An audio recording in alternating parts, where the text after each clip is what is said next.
yung naging resulta kaya marami hong naging patayan, Ginoong Pangulo? Literally, yes. So, pero wala ho kayong inuutos sa mga dating chief of police ninyo, chief of PNP na pumatay? Warning lang na istorya man lang yan, sir. Chismis lang ho?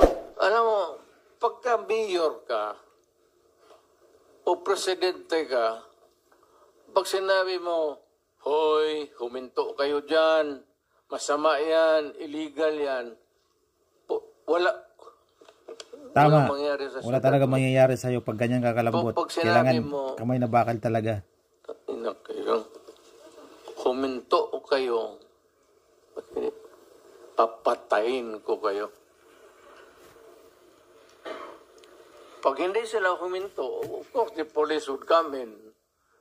Sabihin ko sa police, pag naghawak ng baril, ito yan sila, dumaan yan sa Davao lahat.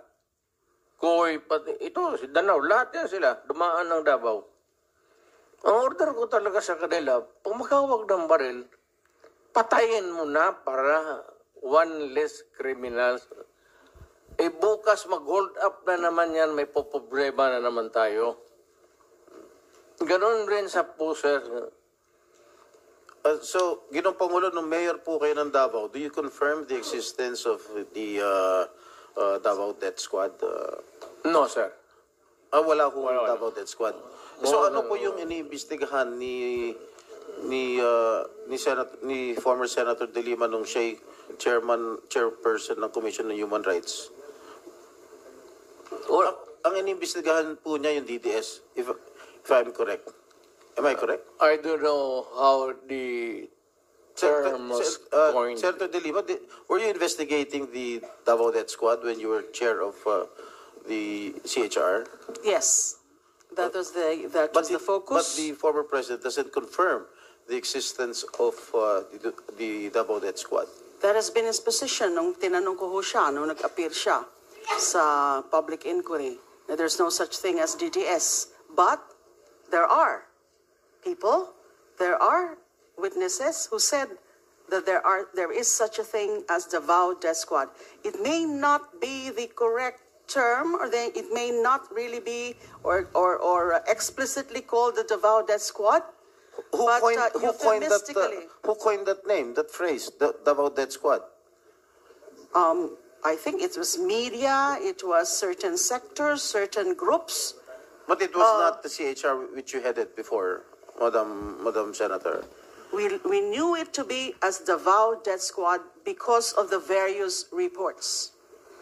But it did not originate from us, the term Davao Death Squad. What is clear to us is that there was this group of assassins, and some of them are actually part of the Davao City Police Office. And there are also the Abanteros, the assassins themselves, with respective handlers.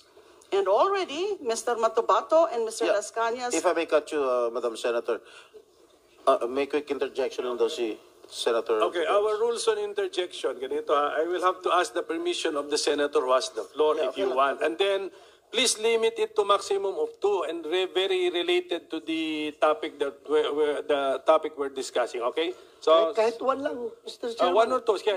You want to? Yes, okay, please. Senator Risa Ontiveros is recognized. Salamat kaayo, Mr. Chair, and salamat sa SP Pro Tempore. Very quick, at the proper salamat time, kaayo. And this is related to the line of questioning of salamat the SP Pro kayong bansa ko Tempore dito right kaya now. At the proper time, I will ask the Chair's permission to play a never-before-played video that precisely talks about the Davao Death Squad, exactly related sa line of questioning ng SP Pro Tempore at this moment, Mr. Chair. Salamat, SP Pro Tempore. Salamat kayo, Mr. Chair. You permit it? Okay. Senator Bato. Senator, may I yes, sir. interject? Lahat itong sa right side ko, dumaan ito ng Chief of Police Director. Puro commander ng death squad yan. I thought there was no existence. Trabaho ng pulis yan. Ito mga kasilabjero, kung masasabi ko dito sa statement ni former President Rodrigo Roa Duterte, kung medyo low yung level ng IQ mo, talagang matitake mo siya literally, kasi yung pagsabi niya, yung pag-amin niya na yung mga former chief of police niya sa Davao noon ay mga leader ng Davao Death Squad. Kung ititake mo yun literally, talagang mamimislead ka kung hindi ka gumamit ng IQ. So, may common sense po dito yung mga sinasabi ni former President Rodrigo Roa Duterte. Literally, hindi mo sabihin ng death squad. Tama. Yung isang senador, yan ang nakaupo dyan, si Senator De La Rosa. Death squad rin yan. Because they were police directors handling the controlling crimes in the city. So pag sinabi mong death squad, it's a very loose term na ginagamit mo lang parang gano'n sila. Lahat yan sila, ito, si Danao, ayan o. Nagdadasal kasi sa kasalanan niya siguro. Huwag ka rin bang, ilan bang pinatay mo? Dumaan yan. Ito, De La Rosa. Tanungin ko sila ngayon. Tanungin ninyo. Openly, lahat yan dumaan pagka police chief.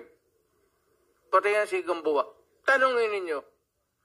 Danao, kung may utos ba ako na patayin ninyo yung tao, nakatali yung paa, pati kamay sa likod, or assassinate them. Ang sinabi ko, ganito, prangkahan tayo, encourage the criminals to fight. Encourage them to draw their guns. Yan, buhay yan. Ayan ang sila, yan ang instruction ko. Pati yan si Koy. Encourage, pati yan si De La Rosa, encourage them lumaban. Pagka lumaban, patayin ninyo para matapos na ang problema ko sa siyudad ko. Period. Noong na-presidente ako, ganun rin sa command conference. Diyan sa Malacanang. Yan ang utos ko. Bakit ko pagbigyan important? Mag-criminal, they go after the innocent people robbing. Mabutit na lang sana kung aakyat ng bahay. Mayor ako matagal. Aakyat ng bahay, magnakaw, re-rapin yung bata, re-rapin yung babae, tapos papatayin. Kung ikaw ang mayor, how do you deal with the problem? Ano kaya ang tingin ninyo sa... I'm sorry to tell you, I'm sorry to express to the nation. Unforgiving ako. Hardliner. Alam nila yan. Pati pulis alam nila. They are not really siguro to talk about it. Sinabi ko yan sa mga pulis. Putang ina kayong mga pulis. Pag pumasok kayo dyan sa droga, kayo ang mauuna. No need to strike it out if that is the Pinapastrike pa ni Senator ni Wisa, si Kaayo. His sentence. Okay, as chairman, Mr. President, fact-finding muna.